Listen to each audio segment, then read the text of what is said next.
Glória a Deus. Eu cumprimento os amados irmãos com a paz do Senhor Jesus. Amém. Aproveitando que estamos em pé, vamos ler a palavra de Deus. Abra sua Bíblia no segundo livro dos Reis, capítulo de número 7 e versículo de número 9. Enquanto os irmãos procuram o texto bíblico, eu quero aqui agradecer de todo o coração por essa honra, pelo convite do nosso pastor presidente, pastor José Orisvaldo Nunes de Lima, o qual eu admirava muito à distância, mas ao sentar com ele por um tempo na convenção lá em Cuiabá, aí eu comecei a admirá-lo muito mais. E para mim, pastor, o senhor marcou a minha vida com muitos ensinamentos que ficaram no meu coração. Obrigado pelo carinho, pela consideração.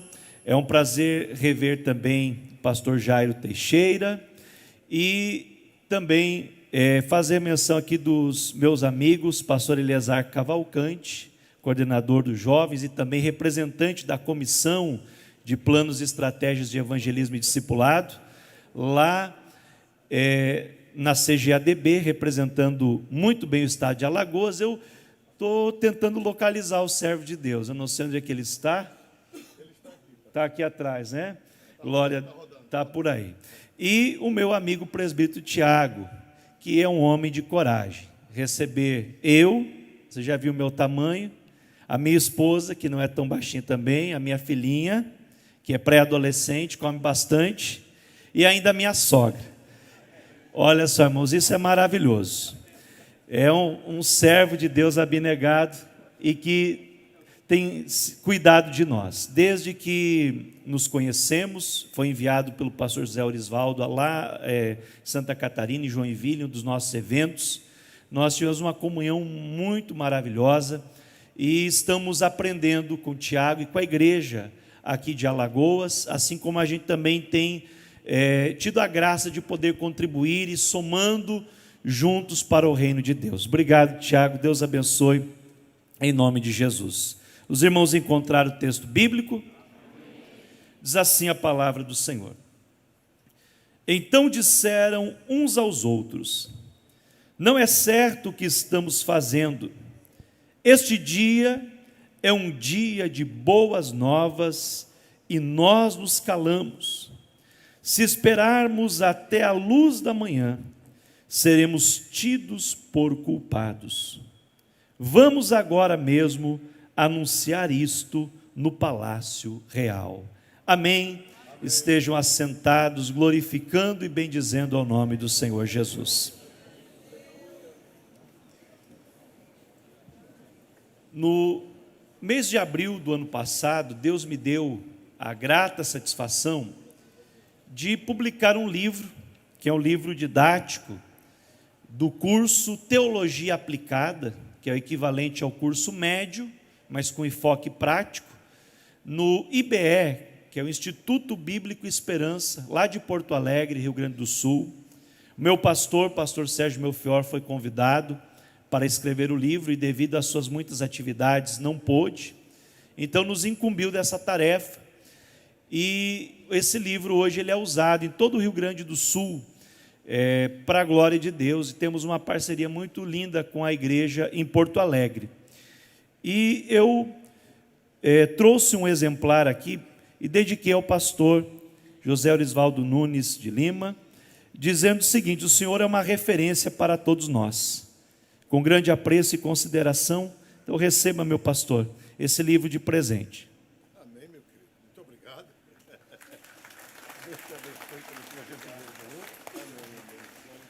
Glória a Deus. Infelizmente, eu não trouxe livros para vender, mas trarei-os, que já está confirmado, uma participação nossa no Liderar Nordeste, no mês de março. Então nós estaremos aqui, se não me engano é o terceiro final de semana do mês de março, e eu vou ministrar sobre discipulado para jovens, como trabalhar o discipulado para jovens e como também desenvolver um projeto piloto para criar a cultura de discipulado entre os jovens, baseado num trabalho que nós fazemos na congregação que eu pastoreio, que é o setor 8 da Assembleia de Deus em Joinville, o setor Shalom. E eu aproveito esse momento também, antes de entrar no comentário do texto, para deixar registrado aqui o abraço fraternal do meu pastor-presidente, pastor Sérgio Melfior, ao pastor José Lisvaldo e também a todo o ministério, todos os amados pastores e toda a igreja do Senhor.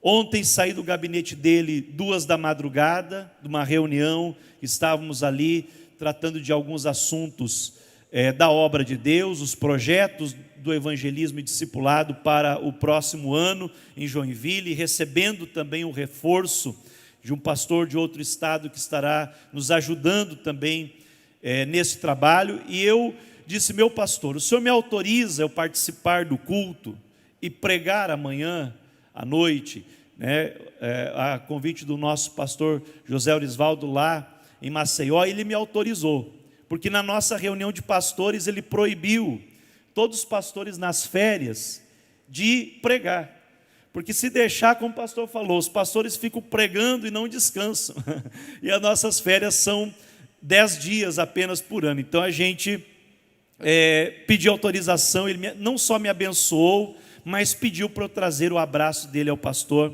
e a toda a igreja. E ontem, irmãos, começamos o ano, primeiro culto do ano, dia 1º, nós viramos a madrugada em todas as igrejas do campo e também no estado, é cultural lá passar a virada do ano no templo, é o dia que a igreja fica mais lotada no ano, e cadeiras e galerias ocupadas, e tivemos um culto maravilhoso. Acabou de madrugada, e à noite, o primeiro culto do ano, o presidente lançou o desafio para o discipulado dirigir o culto. Então nós ontem, com a equipe do discipulado, dirigimos o culto e trouxemos o pastor Clebson Bandeira de Imperatriz para pregar a palavra. E ontem Jesus salvou 20 pessoas, primeiro dia do ano, 20 pessoas se renderam ao Senhor Jesus Cristo. Louvado seja o nome do Senhor. E eu aproveito isso para introduzir a mensagem e dizer o seguinte para os irmãos: evangelismo e discipulado é a prioridade da igreja. Evangelismo e discipulado é a prioridade do trabalho que você desenvolve para Deus, independente do departamento. Evangelismo e discipulado é a tua prioridade como cristão. Por que, pastor, evangelismo e discipulado é prioridade? Primeiro, porque é a obediência à ordem do Senhor Jesus.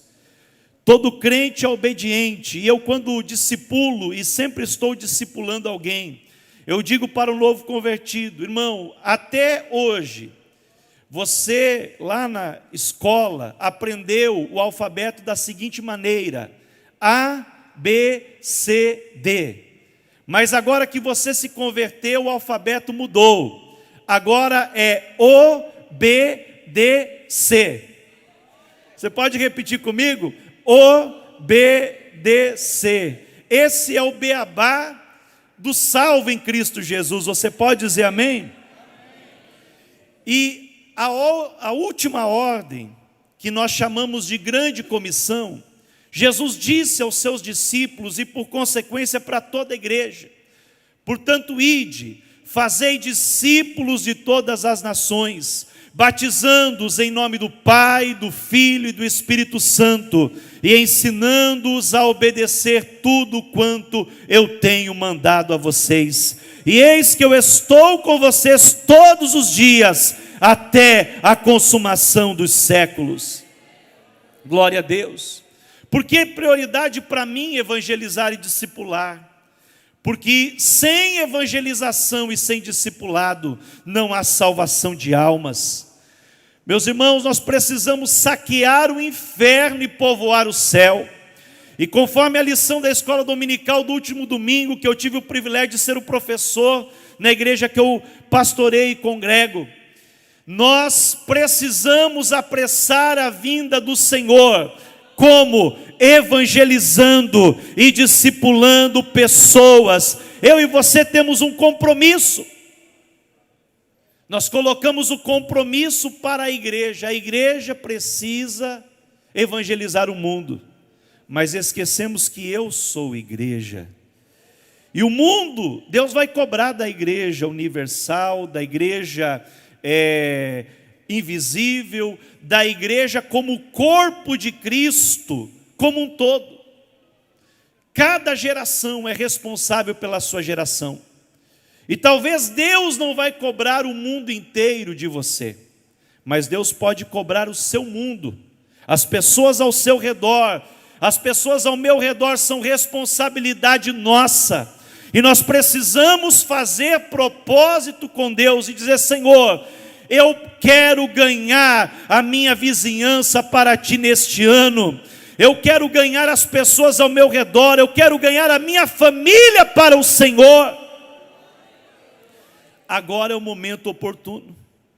Talvez você começou o ano e nessa primeira ceia do ano você está dizendo: Senhor, eu quero neste ano empreender, eu preciso fazer este curso. Eu quero neste ano desenvolver certa habilidade. Eu quero conquistar uma casa, um carro, eu quero conquistar alguma coisa. Mas na lista número 1, você precisa colocar: Senhor, eu quero ganhar almas para o Teu reino. Evangelismo e discipulado é prioridade para o fortalecimento da igreja. Uma igreja que não evangeliza e não discipula, ela morre. Nós estamos vendo dezenas e milhares de igrejas históricas onde houve um grande avivamento, mas hoje estão morrendo porque pararam de evangelizar e de discipular. E se a Assembleia de Deus parar de evangelizar e discipular, ela vai ir pelo mesmo caminho. Mas eu estou vendo, meus amados irmãos, em todo o Brasil, Deus levantando homens e mulheres cheios do Espírito Santo, dizendo: eis-me aqui, Senhor, envia-me a mim, eu quero fazer a Tua obra. Deus pode contar com você nessa noite. Onde está o exército que Deus pode contar? Você pode dizer: eis-me aqui. Louvado seja o nome do Senhor. Evangelizar e discipular é importante porque, através da pregação do Evangelho e de fazermos discípulos, nós podemos transformar a sociedade. A sociedade, meus irmãos, pode ser transformada. A política tem uma parcela, a educação tem uma parcela, a mídia, a família, de uma forma geral, mas o verdadeiro agente transformador da sociedade é uma igreja poderosa que prega o Evangelho e que discipula as almas. Você crê nisso, meu irmão? Louvado seja o nome do Senhor. E por último, porque eu e você devemos evangelizar e discipular? Para glorificar a Deus. Quando você ganha almas, você está glorificando ao Senhor. Você está valorizando o sacrifício de Cristo, que derramou o seu sangue na cruz do Calvário. Hoje vamos participar aqui do corpo e do sangue simbolicamente. Mas por que Jesus fez isso? Foi por amor às almas que estão perdidas e que precisam ouvir o Evangelho da salvação. Louvado seja o nome do Senhor.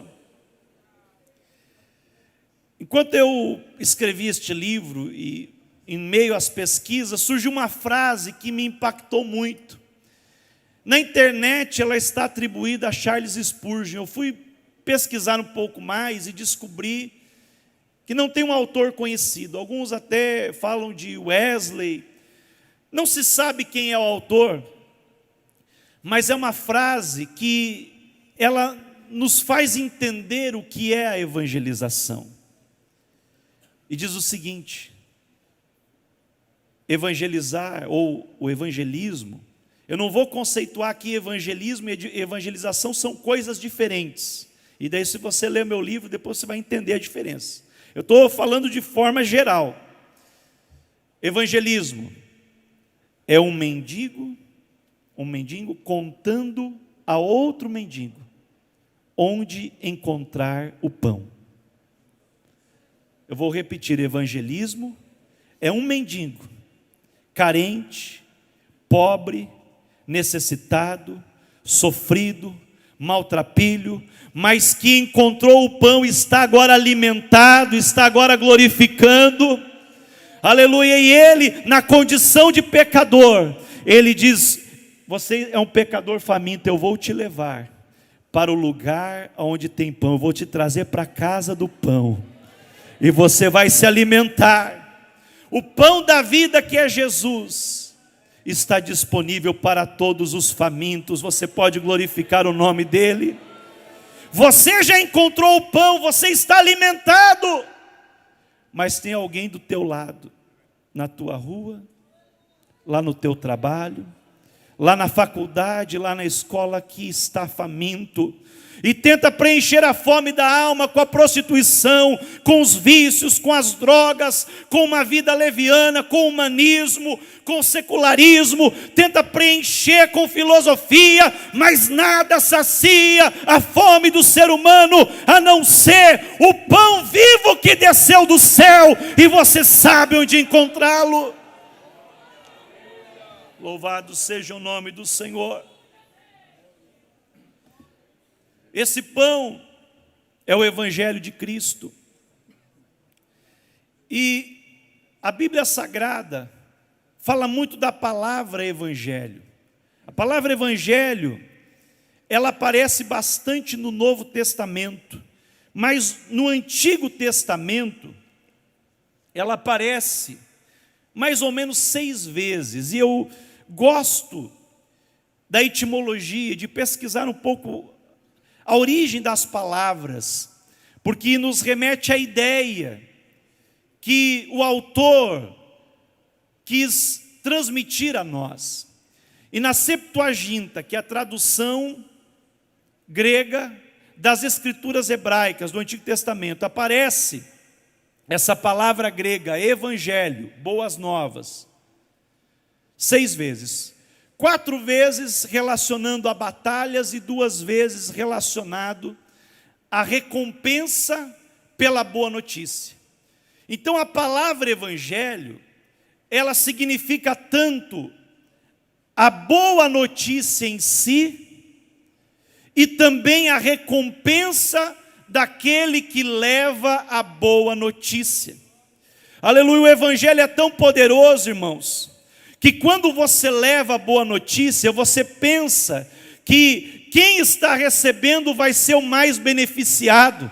Você já percebeu isso quando você prega, quando você discipula, quando você ensina, quando você fala de Jesus para alguém? Você pensa, essa pessoa foi abençoada, mas você sai tão jubiloso, você sai tão renovado, tão abençoado, que o mais recompensado é você.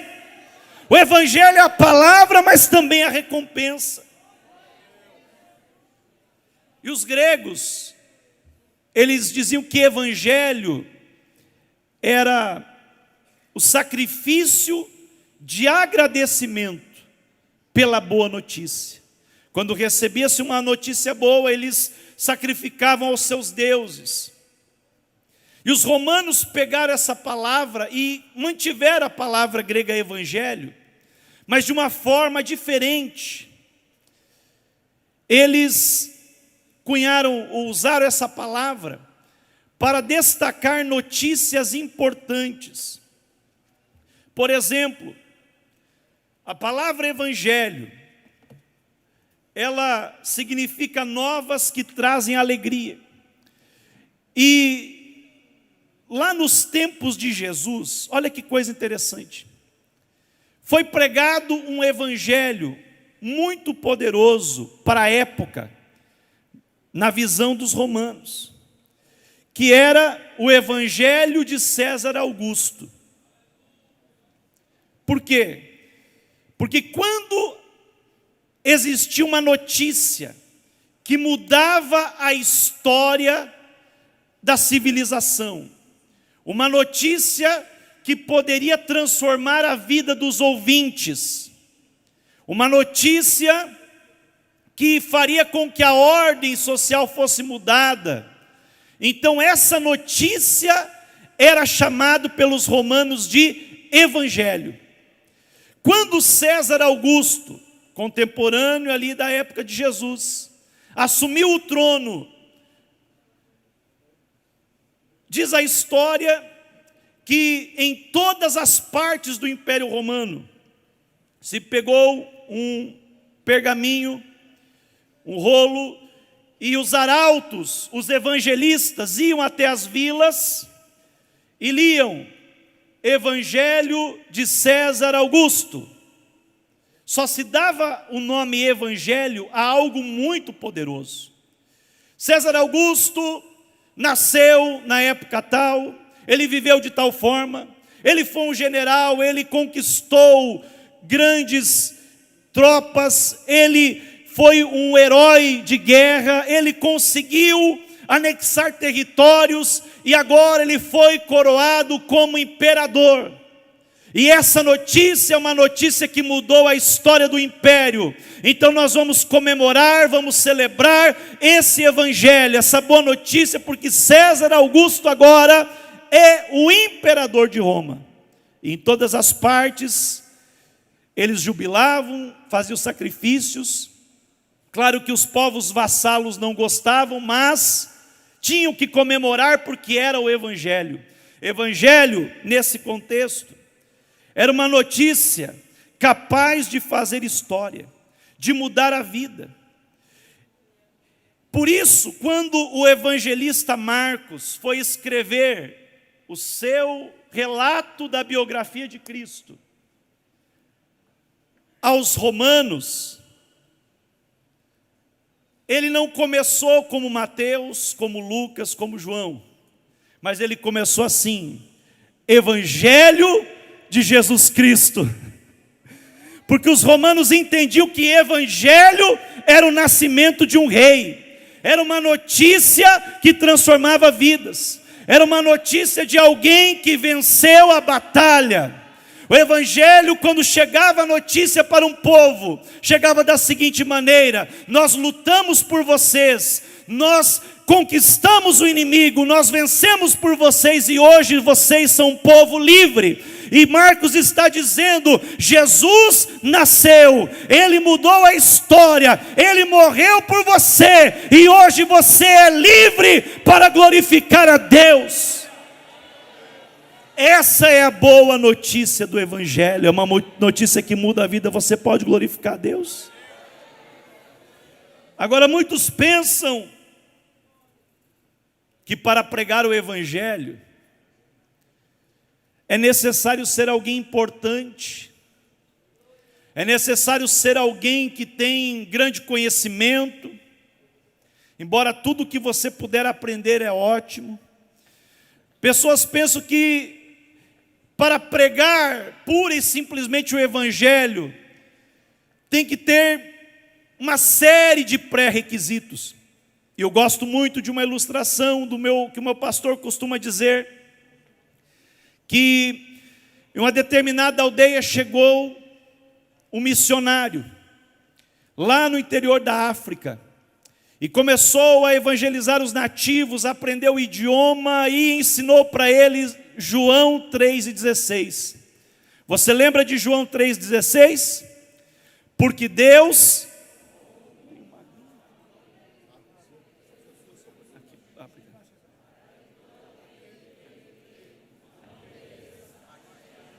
Melhorou no final. Vamos de novo, irmãos. Essa é a mensagem central do evangelho. 1, 2, 3.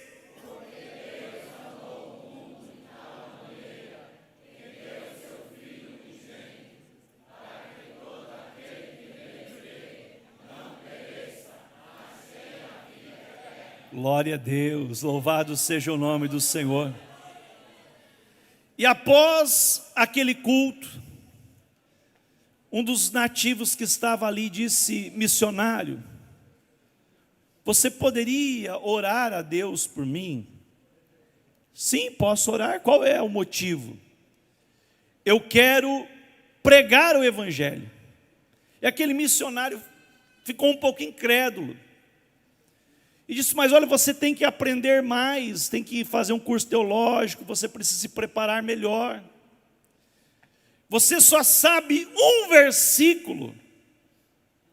Aí ele disse, missionário, eu sei que eu não sei muito da palavra de Deus, mas essa palavra que o Senhor pregou mudou a minha vida, me encheu de alegria, essa boa notícia que Jesus morreu por mim e perdoou os meus pecados, me transformou. Eu só sei um versículo. Está vendo atrás daquelas montanhas, que está subindo uma fumaça? Sim, estou vendo, disse o missionário. Lá existe outra tribo, e aquela tribo não sabe nenhum versículo. Deixa eu ir lá, levar a boa notícia para eles. Eu quero levar a boa notícia que transformou a minha vida e pode transformar a vida deles. Quantos têm uma boa notícia que pode transformar a vida das pessoas ao seu redor?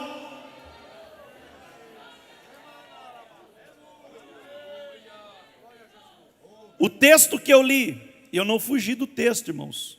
Eu vou agora concluir com o texto. O texto que eu li fala justamente de pessoas desprezadas, desqualificadas, pessoas que estavam condenadas à morte. 4 leprosos, imagine a cena, uma cidade, a cidade de Samaria, sitiada pelo exército inimigo da Síria, todos os suprimentos cortados.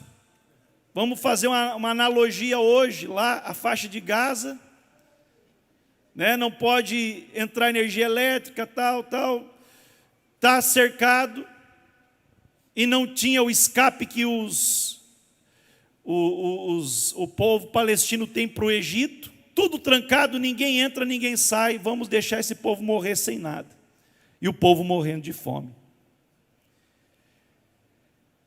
E os leprosos não podiam estar no meio do povo, estavam do lado de fora, entre a cidade murada e o inimigo. E eles pensaram em fazer alguma coisa. Meu irmão, você está na melhor época do ano para você parar. Você precisa parar do seu ativismo, de andar no piloto automático e refletir.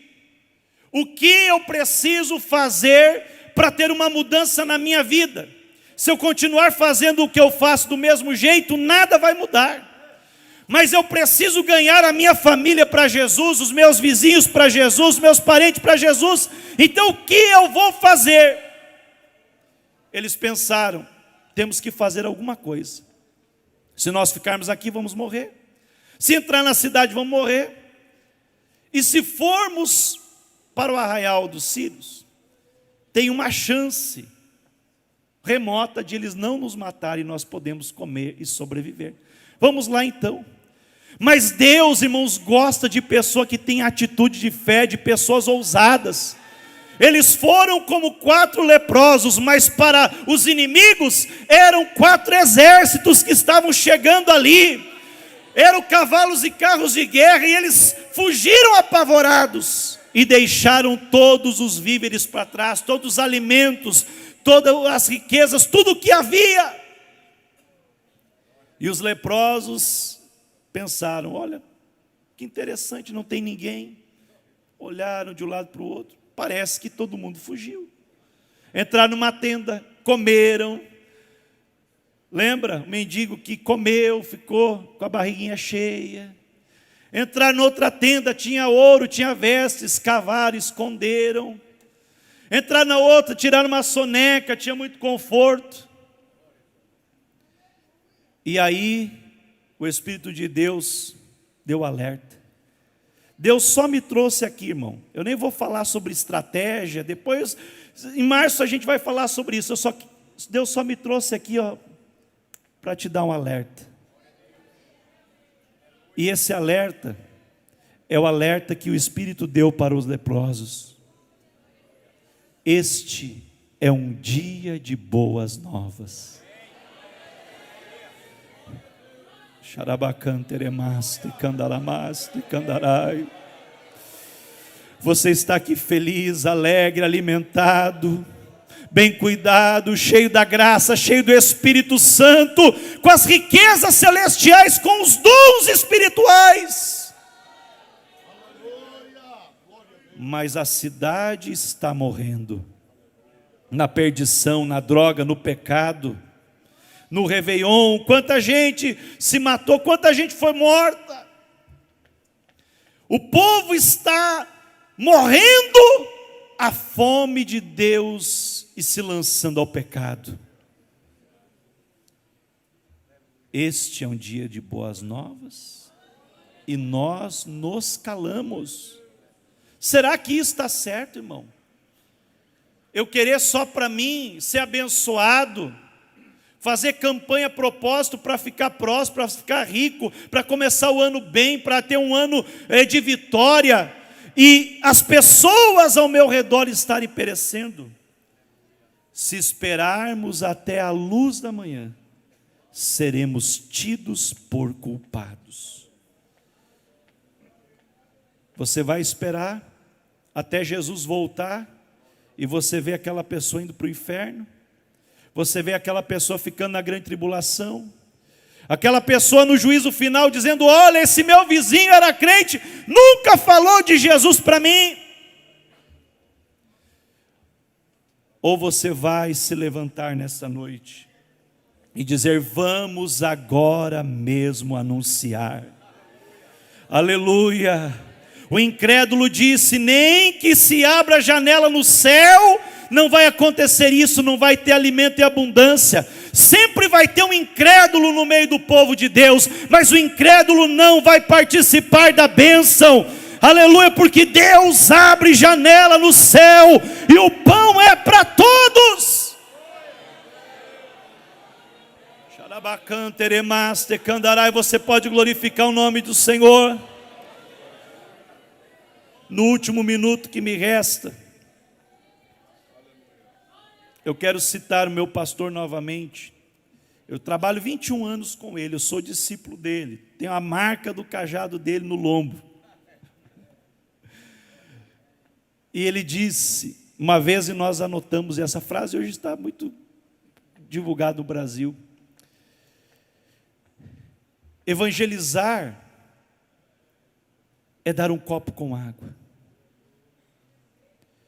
e discipular é mostrar a fonte. Deus está te dando nessa noite pão, Deus está te dando água, e você vai trazer pessoas para a casa do pão, e vai levar pessoas à fonte. Você vai abrir a Bíblia Sagrada, abrir o livro do discipulado, e você vai começar a ensinar. E daqui poucos meses você vai dizer: pastor José Orisvaldo, eu tenho filhos na fé, que eu ganhei, que eu discipulei, e eu estou apresentando para descer as águas do santo batismo. Se você ainda não teve essa experiência, meu irmão, faça um propósito com Deus nesta noite, e diga: neste ano de 2024, será o ano da grande colheita de almas para a glória do nome de Jesus. Que Deus abençoe a continuação.